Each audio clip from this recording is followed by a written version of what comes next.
দেখুন, বাংলাদেশের যে ভণ্ডামি তা একেবারে হাতে নাতে তারা প্রমাণ করে দেখালো যে আমরা কতটা ভণ্ডামি করতে পারি। একটা দুটো না, একাধিক উদাহরণ আপনার সামনে তুলে ধরছি, একটা একটা করে শুনুন। দেখুন, ক্রিকেটে তারা আসবে না বিশ্বকাপ খেলতে, কারণ এখানে নিরাপত্তা নেই।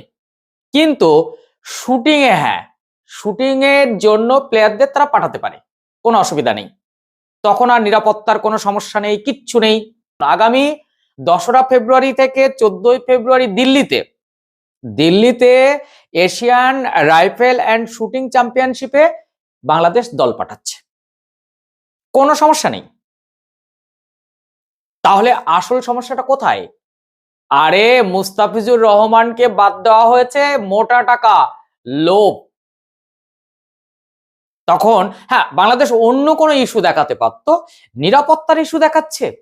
যারা নিজেরা তাদের দেশের নাগরিকদের নিরাপত্তা দিতে পারে না, দীপু দাসের মতন ব্যক্তিদের জ্বলন্ত পুড়িয়ে মারা হয়, আর তারা নিরাপত্তার কথা তোলে। ভারতের মতো দেশ, 143 কোটির ভারতবর্ষ, সারা বিশ্ব যা দেশকে সমীহ করে চলে, শুধুমাত্র এদেশের কৃষ্টি, কালচার, সভ্যতা, সার্বভৌমত্ব অন্য দেশের মতো নয়। হ্যাঁ, বিশ্বের এরকম অনেক দেশ আছে, আপনি জাপানের কথা ভাবুন না।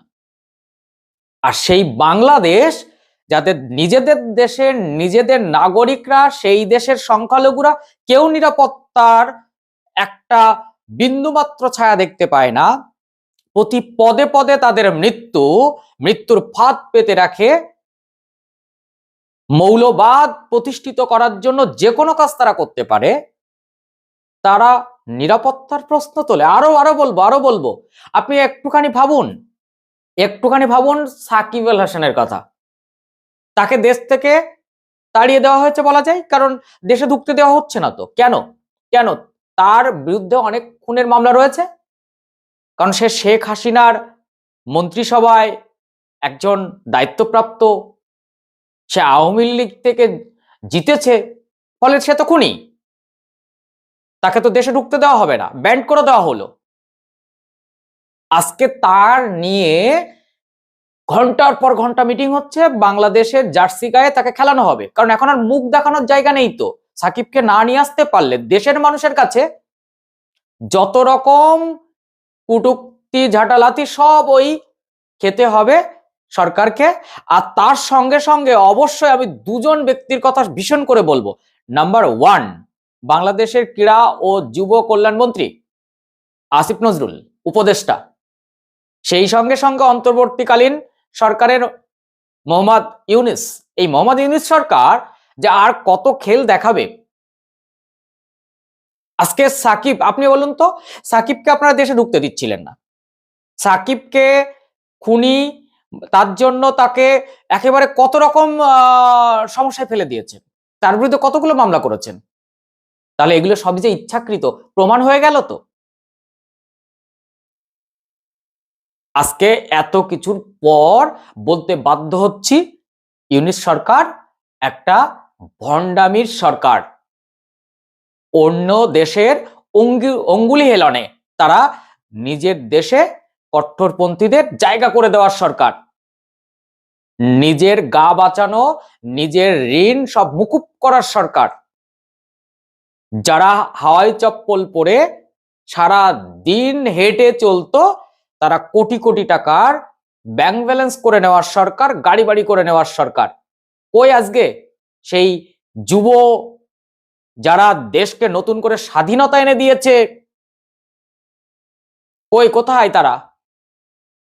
সব সুবিধাবাদী একটা ভণ্ড সরকারের জায়গায় পৌঁছে গেছে, সারা বিশ্বের কাছে এখন স্পষ্ট হয়ে গেছে। আসিফ নজরুল কি বলেছিলেন, এখন আপনি কি ভাবছেন? ওই দেশের কিছু কন্টেন্ট ক্রিয়েটাররা বা সাংবাদিকদের কিছু অংশ, তারা কি বলেছিলেন ভারতে নিরাপত্তা নেই? আজকে সেই নিরাপত্তার ইস্যু দেখিয়ে বাংলাদেশ ভারতে আসলো না, তাদের ক্রিকেটটাকে ধ্বংস করে দিল। স্বর্ণাক্ষরে লেখা থাকবে, অন্তর্বর্তীকালীন মোহাম্মদ ইউনিস সরকার বাংলাদেশ ক্রিকেটটাকে নিজ হাতে ধ্বংস করে তারপর গদি ছেড়েছেন। অন্তর্বর্তীকালীন সরকারের ক্রীড়া ও যুব মন্ত্রণালয় একদম ক্রিকেট হত্যাযজ্ঞের অন্যতম কারিগর। ক্রীড়া উপদেষ্টা আসিফ নজরুল ভণ্ডামি মিথ্যাচারে ভরা একটা ব্যক্তিত্ব। এই আক্রমণটা আমাদের করতে হচ্ছে কেন জানেন তো? 18 থেকে 20 কোটি বাংলাদেশের নাগরিকরা প্রচন্ড ক্রিকেট ভক্ত, বুঝলেন? তাই তারা হয়তো খেয়াল করেননি, তারা হয়তো নজরে রাখেননি যে শুধু ক্রিকেট বাদে বাদ বাকি ভারতের সঙ্গে সব সম্পর্ক বাংলাদেশ বজায় রেখেছে, খাওয়া দাওয়া, চিকিৎসা, সবকিছু। হ্যাঁ, ভারত সরকার অনেক কিছু সুযোগ আর দিতে চাইছে না, কারণ অনেক সুযোগ দিয়ে ফেলেছে। কিছু কিছু আটকানো উচিত বলে আমরাও মনে করছি। দেখুন, একটা বাচ্চা যখন আগুনের দিকে হাতটা এরকম টেনে নিয়ে যায়, তখন হাতটা সরিয়ে নিতে নেই, তাহলে ও আরো বারবার বারবার করে এই আগুনের দিকে নিয়ে যাবে। একটু যাক না, শাখা খাক না, মরবে না। তারপর দেখবেন ওই হাতটা না আর কোনোদিন ওই দিকে দেবে না। শিশুদের ক্ষেত্রে এইরকম কিছু শিক্ষা দেওয়ার দরকার আছে, যখন সে বারবার সেই আগুনের দিকে নিজেকে ডানা মেলে দেয়। তাই বাংলাদেশ সরকারের এই এই এই এই মুখোশটা একেবারে সামনে থেকে খুলে দিলাম। আপনাদেরকে ক্লিয়ার হয়েছে? একেবারে স্পষ্ট তো জানাই, ক্রিকেটে না কিন্তু শুটিং এ হ্যাঁ, এশিয়ান চ্যাম্পিয়নশিপে আসছে বাংলাদেশ। অন্তর্বর্তীকালীন সরকারের প্রধান মোহাম্মদ ইউনূস সরকার দেশের শুটারদের ভারতে আসতে দিতে ছাড়পত্র দিলেন, কোনো আপত্তি নেই, এমনই সিগনেচার করলেন। ক্রীড়া উপদেষ্টা আসিফ নজরুল তাতে হ্যাঁ করেছেন। তাহলে এশিয়ান রাইফেল অ্যান্ড শুটিং চ্যাম্পিয়নশিপে বাংলাদেশ খেলছে আগামী 2রা ফেব্রুয়ারি 2026 থেকে 14ই ফেব্রুয়ারি 2026 দিল্লিতে অনুষ্ঠিত। এই জায়গায় কোনো সমস্যা নেই এবং কোনো রকম বাংলাদেশের ওপর ভারতের সেই কোনো রাগও নেই। কিন্তু বাংলাদেশের সরকার একটা ঘোট পাকিয়ে আইসিসি কে দোষারোপ করে, মূলত আইসিসি প্রধান জয় শাহকে একেবারে কাঠগড়ায় তুলে তারা নিজেরা একটা খেলা চালাতে চাইছিল। আসলে সেই খেলাটা থেকে তারা নিজেরাই পস্তেছে। বাংলাদেশের সব থেকে বুঝে নেওয়া দরকার, যাদের কথাতে এই কাজগুলো করছে তারা কিন্তু তাদের পাশে নেই। আমি একটা এক্সাম্পল দিই, পাকিস্তানের সাবেক প্লেয়ার, সে কিন্তু বলেছে নিজে চরকায় তেল দাও, বাংলাদেশের জন্য নিজেদের মরার দরকার নেই। পাকিস্তান কিন্তু ওই শুটটা নিতে চাইছিল, বয়কট বয়কট বয়কট। তার কারণটা কি? বাংলাদেশকে হাতে রাখো, বাংলাদেশকে হাতে রাখো। শেষ মুহূর্তে ওরা ছিটকে গেল, আমরা দলটা ঘোষণা করে দিলাম, ব্যাস, এনাফ।